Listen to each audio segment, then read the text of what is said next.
Do you believe in parallel universes and alternate timelines? Have you ever wondered if it's possible for one reality to bleed into another?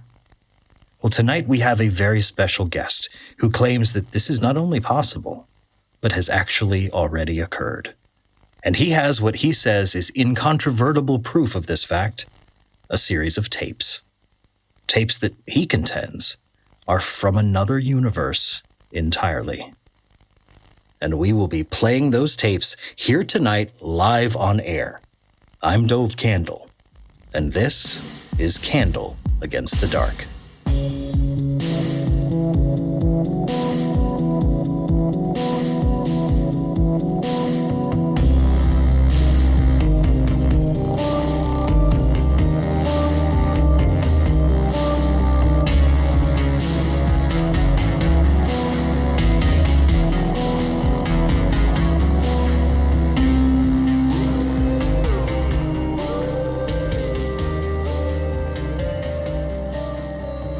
Good evening, listeners, and greetings from another undisclosed location, somewhere here in the high desert of the great American West.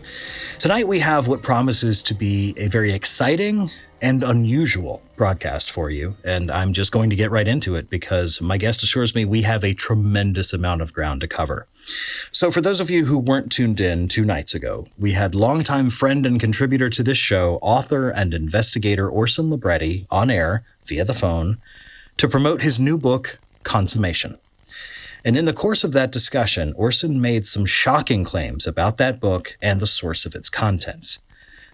We'll get to the nature of those claims in just a second. Now, our regular listeners will undoubtedly already be familiar with Orson's impressive credentials and myriad works in the realm of the paranormal and conspiratorial, including his groundbreaking book, The Mazatlan Ghosts.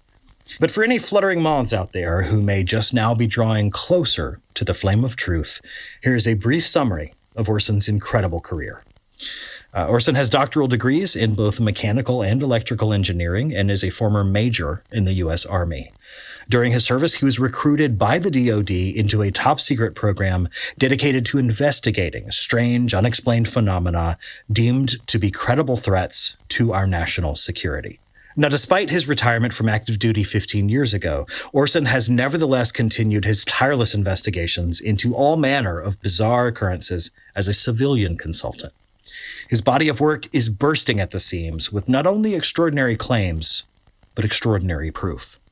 His talent as an investigator, author, and science communicator has made him a favorite guest on this program, and we are so very pleased to have him back on the show. Orson, thank you for coming back. Welcome. Well, thank you for bringing me back. I'm very excited to be here. It's been a while for in person. Yes, it's good to see you. Good to see you face to face again. Yeah, it's good to see you too. So let's just get right into it. Now let's start by reminding our listeners and filling in those who may not have heard the broadcast the other night about the call-in you made to the show to promote your new, I suppose it's being billed as a novel, Consummation. That's correct. So you read an excerpt from the book to us over the phone. It was a chilling scene in which the main character of the book, I believe his name was Jack. Yes, Jack Courier. Okay. So in this excerpt, Jack is living through what is clearly some sort of apocalypse that is happening in his world, and there are these descriptions of him being pursued by some kind of strange otherworldly creatures. It's all very terrifying, and I must say a testament to your storytelling abilities. Oh well, thank you. Of course. So there was, toward the end of that excerpt, a mention of a cassette recorder. This was a recorder Jack was planning to use to begin recording his experience of this apocalyptic event. Correct. And now, it was what you said to us after finishing that reading that was what prompted Maggie and I to conclude we needed to immediately get you back on the show here in the studio to talk more about all of this. Now, you made 2 assertions that are, to say the least, very extraordinary claims. The first was that this novel, Consummation, is in fact not a novel at all. Or at least you contend that it is based on events that actually occurred. Yes. So the book has been promoted as fiction, but this is nonfiction. This is just like any of the other books that I've done. This was an incident that I wasn't there to investigate the initial incident, but I was very heavily involved with investigating the evidence and physical aspects that were recovered from the site of this incident. And from that, everything that I've done with the book came directly from that. Okay.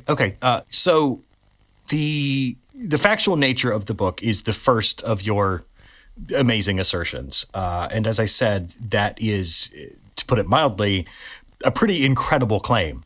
And me being the thorough inquisitor that I try to be on this show, I have to press you on that.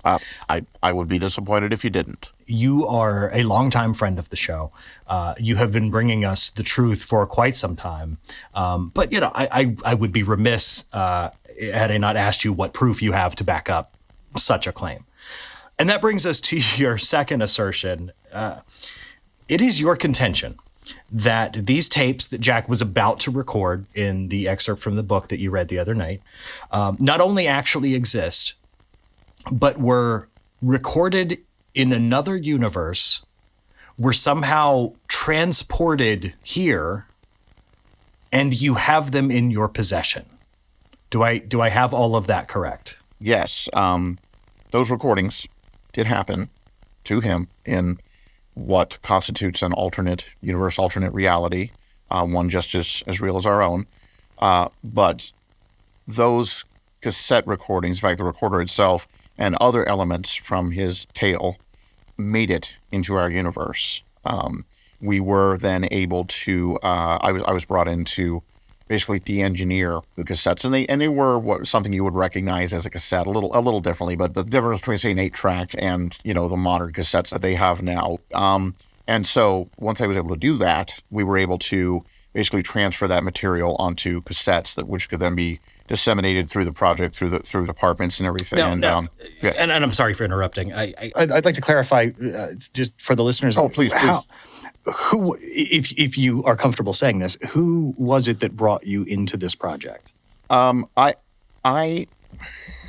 can't really say that because and that's completely understandable. Yes. Okay. Well, let's back up and talk about what was discovered. When did these materials become available, and how did you first see them? But where did they originate? Sure. I was dealing just with what had been brought from the site, but there was a meteor, well, for lack of a better word, bolide type object in the fall of 1973. This object landed and made a crater in some farmland in, I can say it's Nebraska. I can't really say exactly where it was. Okay.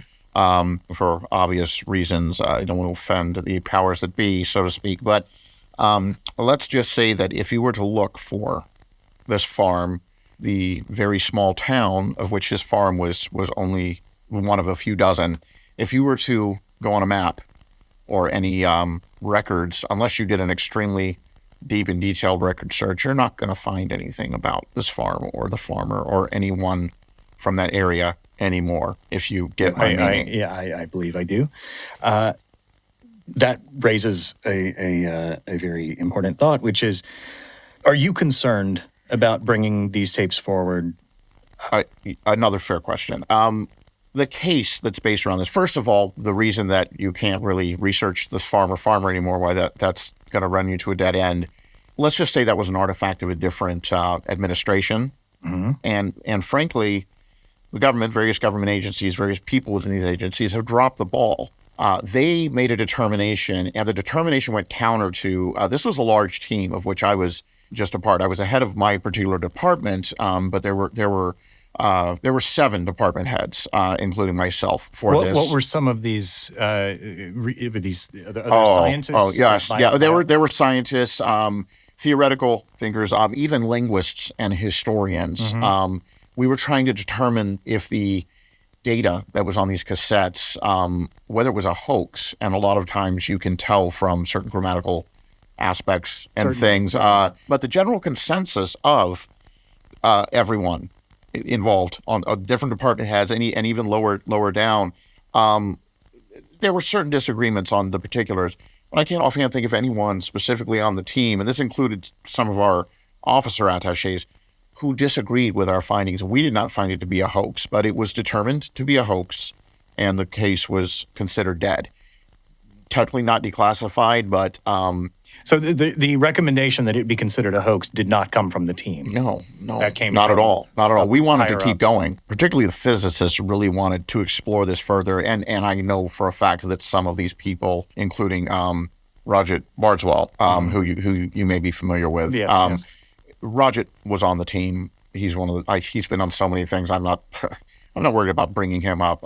Not to mention the fact that he's been dead 6 years now. Yeah.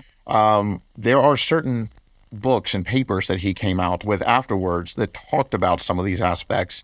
In hindsight, if you know this story, you'll know what you'll know. Oh, had that not inspired. previously made that connection, but that's fascinating. Okay. Yeah. So I want to shine a light quickly. There are details in the excerpt from the novel that you read that are very concerning in terms of entities, Yes. elements. Yes.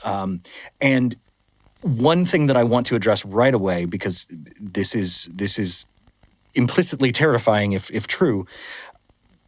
If something came, if these cassettes, if this player, if these elements came from this through, as we referred to it the other day, the veil, how do we know that other menacing, dangerous elements didn't also come? Are we in danger? That is a very difficult question to answer fully for many reasons. I will say that there are some answers that I would like to present, but I'd like to hold off on a little bit until we know a bit more, because the context of that will be important. Yeah. But I definitely understand the concern. Absolutely understand the concern. Your question was foremost on our minds the more we delved into this incident, and I have no reason to think that the incident was a hoax. I believe very fervently that it was not. Now, the tapes that you have, are these originals? Do you have the actual originals, or are these duplicates? Okay, these are the original duplicates, and what I mean by that is the cassettes that were used were of a general ferromagnetic type recording unit, but we were able to. It took a bit of doing, but we were able to de-engineer that in order to transfer it to some other cassettes. So what I have is the original copies. I have to ask, you do have a book tour coming up. I assume you want to sell as many copies as possible. Why share so much with us here? Well, as I said, when it comes down to it, I'm doing this to get the information out. This needs to get out there in as many forms and avenues as possible. Mm-hmm. And bottom line, that's just simply more important to me. Okay, fair enough. I'm eager to hear these tapes, and I'm sure our listeners are too. But before we do that, I just wanted to ask you one more question. Aside from the different technology of the cassette recorder itself, what from the site indicates to you that this wasn't something that just fell out of a plane? How do you know where this is from? The burned else? Body of the man that we assume to be Jack, laying in the crater, still clutching the briefcase, which was carbon scored. That is a stark.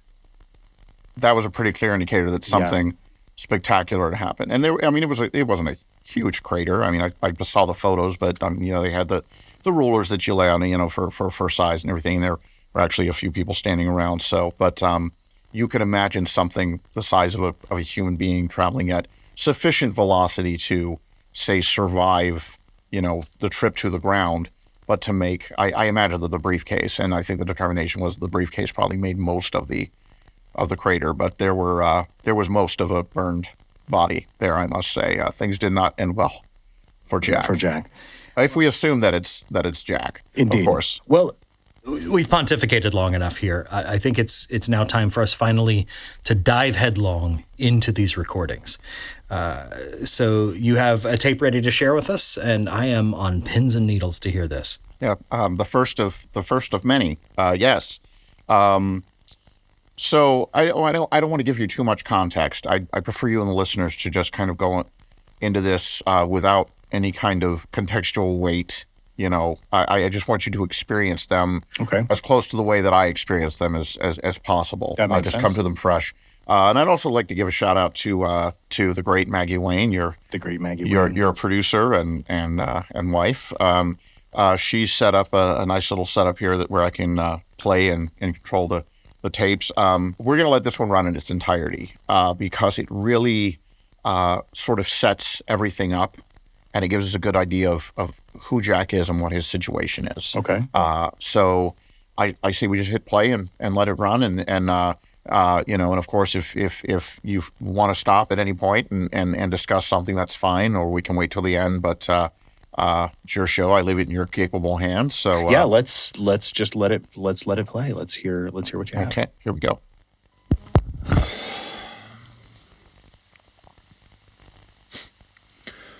I don't really know how to do this. I've just never been much of a talker, but apparently it has been decided I'm going to be now. So here we are. I think it's all starting to make sense to me. You know, given the way that I found it, I have to assume that this recorder is all part of the plan. I mean, it being where it was is completely inexplicable, just like everything else that's happened.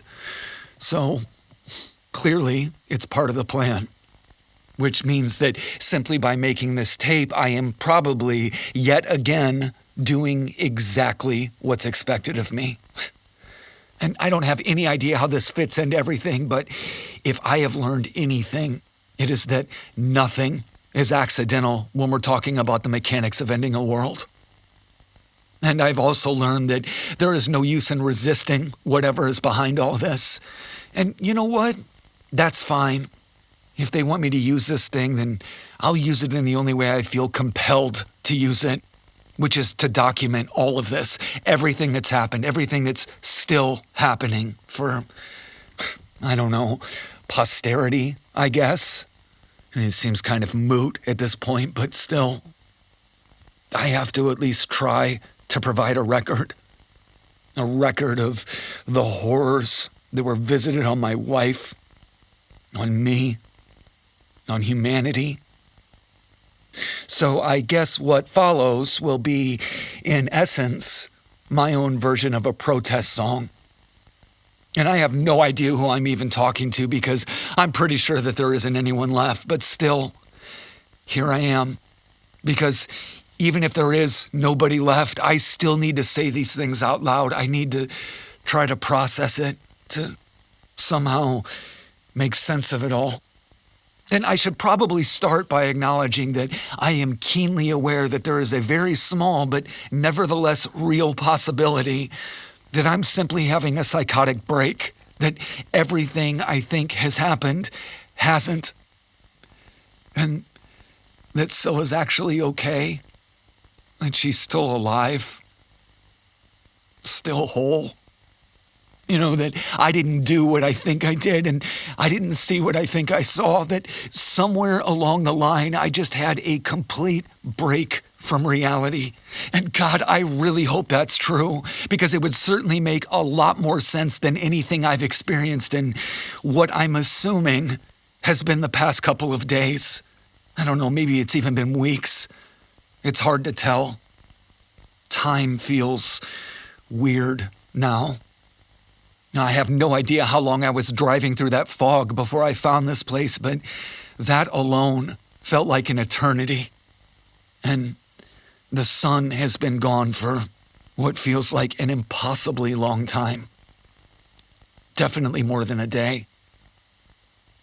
But anyway, if all of this is just in my head, if I am just psychotic, well, then I guess this tape is going to explain a lot of things to some really confused people.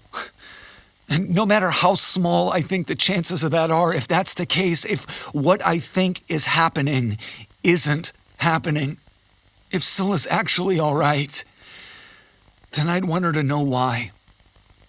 Because her understanding is all that matters to me. It's all that's ever mattered. And I guess regardless of what turns out to be true, I want it on record that there's still one thing that is a guaranteed constant in any possible reality. And that is that everything I have done, all of it, is because of her. Well, maybe I shouldn't say because of her, but more for her. Because at least as far as I'm concerned, everything I have ever been was purpose-built for her. And I know that sounds either insane or pathetic or both, but I promise you it will make a lot more sense once I've explained everything. And if I'm going to lay everything out for this to make sense, then I guess I need to just pick a reality and stick with it. I can't just keep riding the fence and wondering whether or not I'm crazy. So, for the purposes of this exercise, I am going to assume that all, or at least most, of what I've experienced is objective reality. It isn't the one I'd prefer, but it's definitely the one I'm living. And like I said, this only makes sense if you have the full story. So, I need to make sure we're all up to speed because a lot has happened before now. As the saying goes, begin at the beginning, and who am I to buck convention, right? So yeah, I guess that's where I'll start, with the beginning of the end. And that's exactly what it was. The beginning of a slow decay, a subtle nudge and tilt before reality just leaned full bore into its own demise. We were all so unprepared. Or maybe we were perfectly prepared, just not in any way we could actually comprehend. All of the prophecies of all the faiths, all the scienticians' data points and models and simulations and predictions, every math and poetry and philosophy, all of it wrong. There was no bang, no whimper, no fire, no ice. It was just a collective sigh and a feeling of everything cycling down to a full stop.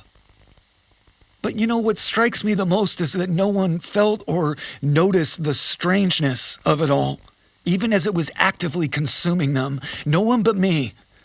Well, I guess me and Reinhardt, but who knows if he managed to resist or if he finally gave in like everyone else. The seductive power of the Mater is clearly overwhelming, so who could blame him? And I guess despite my uniqueness, it even took me a while to realize what was happening. Not that I have a full understanding even now, but I am certainly further along than I was when this all started.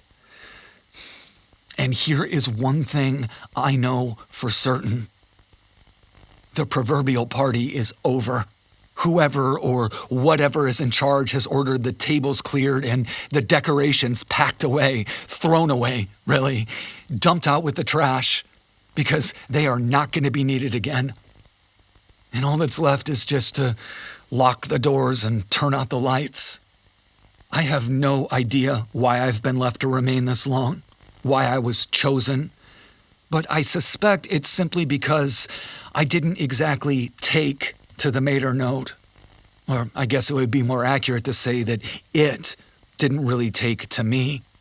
Whatever wish fulfillment that technology was offering just wasn't compatible with me. And so, I guess in my case, they made other plans. That's really the only sense I can make of this idea that I've been saved, at least for the moment, by the one thing I have always known made me different. An outlier. And sadly, accepting that also means accepting that Scylla is gone. That she suffered a horrific end. And that it's all because of me, because of the way that I am, or at least the way that I was before all of this, the way I was when they first found me. I mean, it's pretty clear now that I'm the reason that her body was brutally hijacked and callously repurposed, reappropriated for all of this, for the end. I mean, I guess in a way that was true of everyone's body, but not like hers. Not even close. Still, however they went, they all ended up the same in the end, as piles of refuse spiraling down the drain with everything else. Anything and everything they had to offer was sucked out. And now all that's left are just dehydrated husks. Mere impressions of the people they used to be. Helpless victims. Victims of themselves, in a way. Of their desires. Because, see, that's the thing. The nodes are all about desire, and that just did nothing for me. And let me be clear, I am not saying that I am better than any of these people. I'm just different in the only way that seems to have mattered in the end. Because I have never had what you would call a normal sense of desire for anything. I just wasn't wired that way. You know, even after I met Scylla, which was in every way my great awakening, you know, my first and only experience with what it feels like to actually want anything, even then, any desire I felt didn't extend to anything outside of her. Her and her happiness. With everything else, I remained the same as I'd always been, content with having only the things that any animal's instincts would point them toward. Shelter, a good night's sleep, a nutritious meal, a drink when thirsty, and all of them easily satisfied for me, all of them basic to my survival. There was never any ambition for anything greater than that. Nothing but what I absolutely needed. So, Scylla, if by some miracle you're hearing this, you can take that to the bank. My desire for you was just like the rest, fundamental to my basic survival. But that weird gap in my psyche, that lack of desire, yeah, that's gone now. Everything has changed. What happened between me and Scylla right before all of this began had already fundamentally altered the way I experienced the world. You know, much like meeting her all of those years ago had. Only this time, it wasn't for the better. And that one thing seems to have changed me just enough to make everything else possible. It opened a door inside of me that I didn't even know existed. And after that, all whoever or whatever is behind all this had to do was simply walk through. And once they had, there was no going back. I guess my metamorphosis is now complete. Just like Pinocchio, I have at long last become a real boy. But see, that's the thing. Pinocchio, he had it all wrong. Because being a real boy means being fully human, just like everyone else. And as it turns out, humans have their own set of strings. Strings far less easy to cut. Strings being relentlessly tugged on by their distinctly human desires. Desires that they never even had a hand in choosing for themselves. Not really. And I didn't choose this either, any of it. But just like everyone else, I had my part to play in all this too. And I clearly haven't fulfilled that purpose yet. Not entirely. Because after all, I'm still here. And like I said, there are no accidents with them. That much is clear. You know, I was saved for something. Maybe it's not saved exactly. Maybe it's more like saved for last. You know, maybe I'm still here because for whatever reason, they want me to witness it. The end. Or maybe they just want me to suffer. Maybe that's it. Well, if that's the case, they can rest assured that I am right on task. But who really knows? Whatever it is they want from me, I am sure they will find their way to getting it eventually. Hell, like I said, maybe I'm already doing it. There's just no way for me to know. But whatever the case, for now, I am content to just keep doing what I'm doing.